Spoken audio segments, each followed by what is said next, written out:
Buenas tardes, amados hermanos, que el Señor les bendiga en esta hora. Vamos a comenzar con la enseñanza del día de hoy, ¿verdad? Con la historia de Ruth, en este segmento de los eslabones escondidos de la Biblia. Gracias por su preferencia, ¿verdad? He visto la incrementación de las vistas y pues eso me da a pensar de que pues les está agradando, y eso me motiva a prepararme aún mejor y hacer el máximo esfuerzo posible para la honra y gloria del Señor, y también para que vuestro entendimiento, ¿verdad? Y aprender algo un poquito más de este siervo del Señor. Pues bien, también les recuerdo que estamos en la cuenta de Facebook y YouTube para que nos sintonicen por esa plataforma, ¿verdad? Como también estamos con el nombre de Juan Carlos Muñoz Rodríguez. También estamos en les recuerdo que estamos hablando del libro del Apocalipsis. Más o menos estamos entrando en una etapa maravillosa, tremenda, porque estamos hablando de lo por venir, no lo que está pasando ahorita. Y lo que está por venir está verdaderamente tremendo, ¿sí? Las señales se están presentando, pero son señales de lo que está por venir.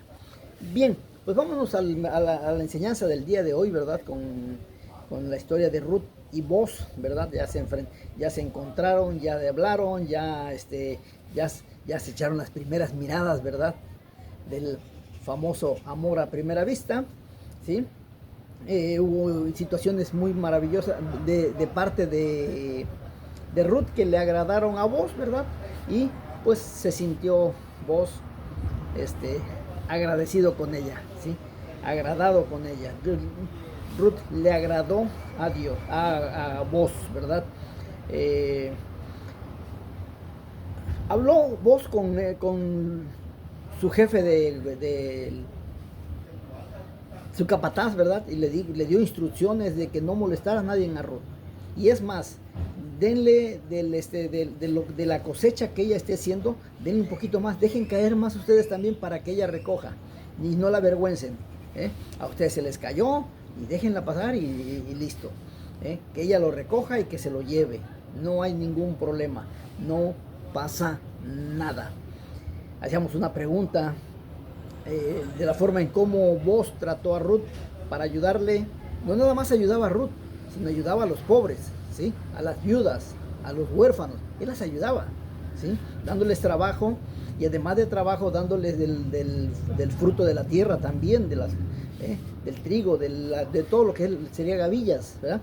Entonces él apoyaba a esa causa, pero todo era porque estaba registrado en el libro de Deuteronomio por medio de Moisés, ¿verdad? Que dice, vamos a repetir ese versículo porque está precioso. Deuteronomio capítulo 24, versículo 19 dice: cuando ciegues tu mies en tu campo y olvides alguna gavilla en el campo, no volverás para recogerla, será para el extranjero, el huérfano y la viuda, para que te bendiga el Señor tu Dios en toda la obra de tu mano. O sea, ayuda a la viuda, ayuda al huérfano, ayuda a la desamparada, ¿sí? Ayuda al extranjero, ¿sí? Para que Dios te bendiga, ¿sí? Hay un pasaje muy interesante en el libro de Santiago que dice la religión de Dios.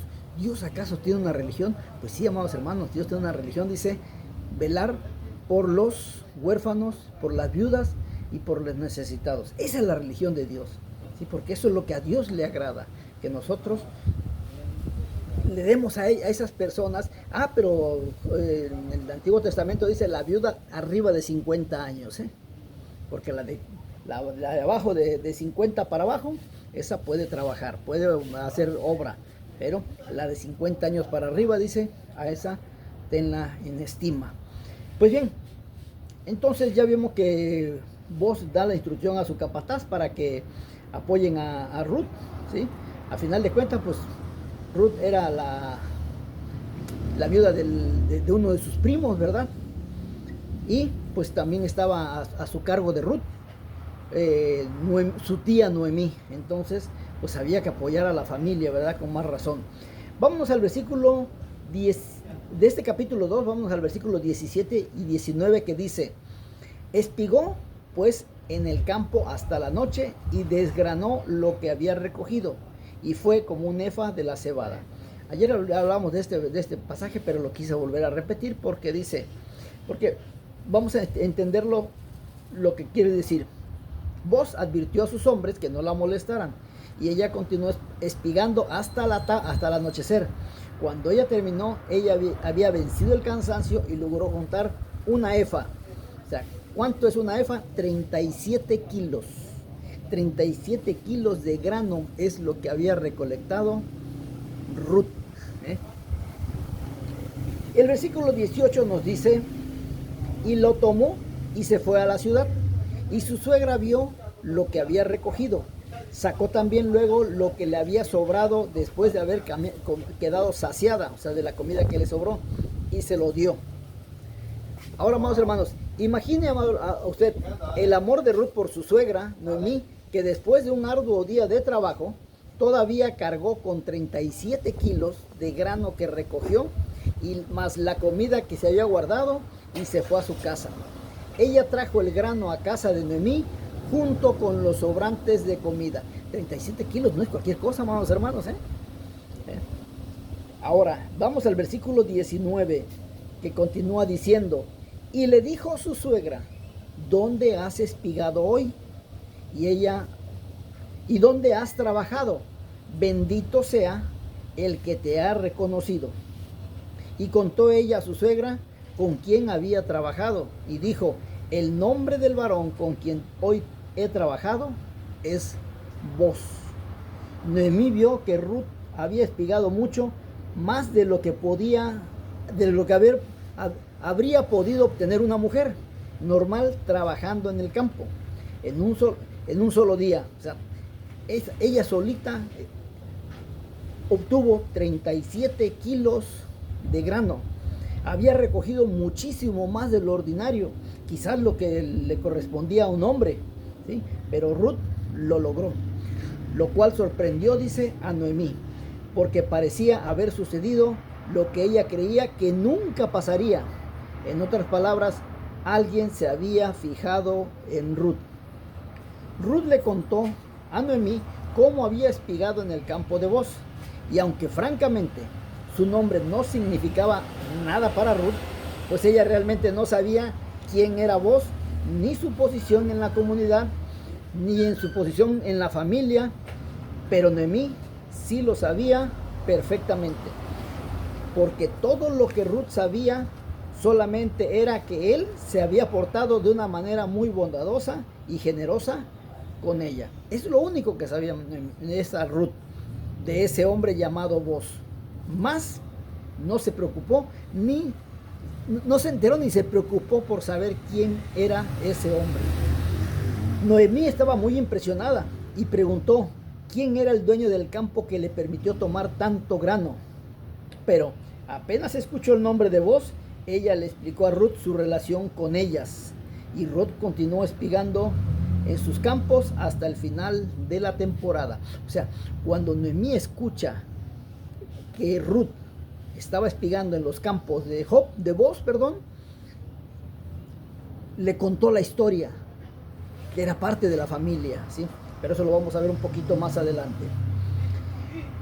¿No tenemos acaso, al igual que Ruth, ni la más remota idea que a esta altura Boz se había enamorado de ella? O sea, Ruth ni idea tenía de ello, ¿sí?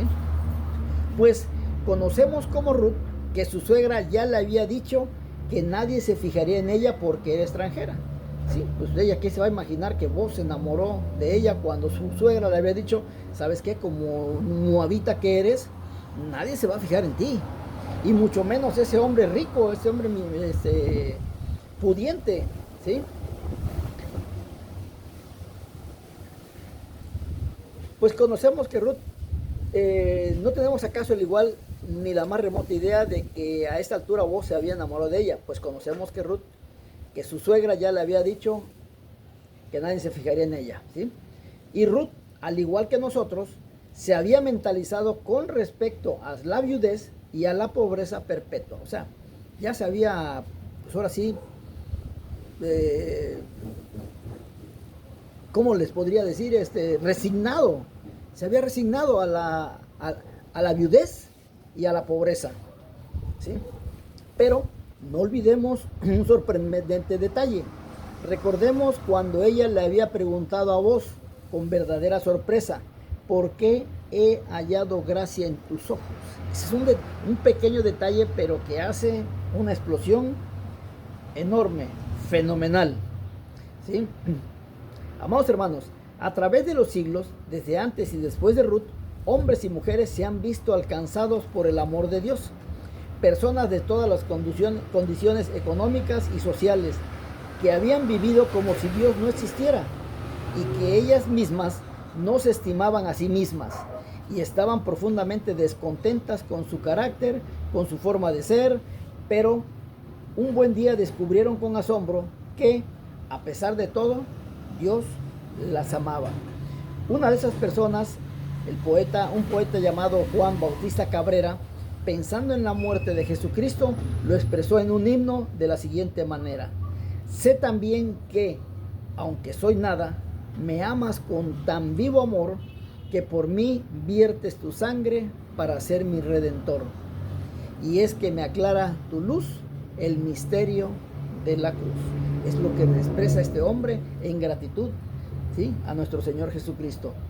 Continuemos con el versículo 20 de este capítulo 2, que dice: y dijo Noemí a su nuera: sea él bendito de Jehová, pues que no ha rehusado a los vivos la benevolencia que tuvo para con los que han muerto.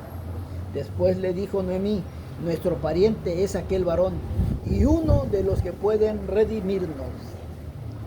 Gloria a Dios por ello, ¿sí?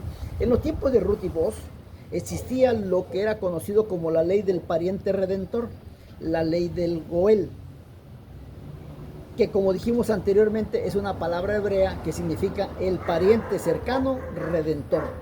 Esta ley nos resulta realmente extraña porque no disponemos en la actualidad de ninguna legislación que se corresponda con ella.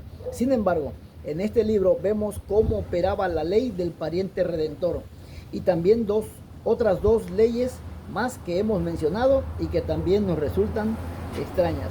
Una de ellas era la base que Dios había dispuesto para la atención a los pobres, permitiéndoles que entraran en los campos y viñedos para espigar después que el propietario hubiese enviado una vez más a sus segadores, ¿sí? Esto realmente es una buena provisión para los pobres, porque quedaba mucho sin recoger, y ese cuidado de Dios de los necesitados preservaba la dignidad de ellos, los ricos propietarios de las viñas, dándoles la oportunidad a los pobres y extranjeros de trabajar solo por lo que recogieran. Por otro lado, ahora en este libro vemos operar la ley del pariente cercano, redentor, detallada en el capítulo 25 de Levíticos, y que operaba en tres áreas diferentes: en relación con la tierra, con los individuos y con las viudas.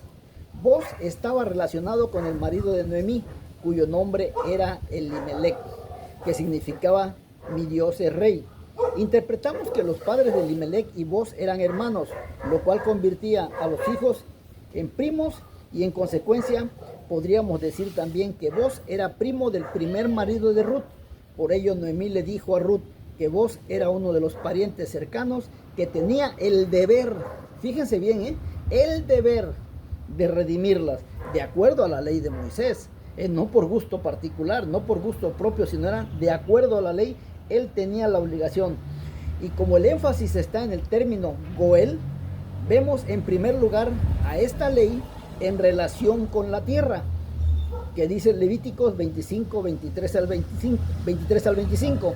La tierra no se venderá a perpetuidad, porque la tierra mía es, y vosotros como forasteros y extranjeros sois para mí. Por tanto, dice, en toda la tierra de vuestra posesión otorgaréis derecho a rescatar la tierra. O sea, la ley de Moisés, vamos a ver un poquito más adelante, que la tierra no se podía vender, se podía trabajar en ella, era tuya a perpetuidad, pero existían ciertas situaciones que vamos a ver con calma el día de mañana. Por hoy es todo, el tiempo se me acabó. Que Dios les bendiga. Soy Juan Carlos Muñoz. Hasta pronto.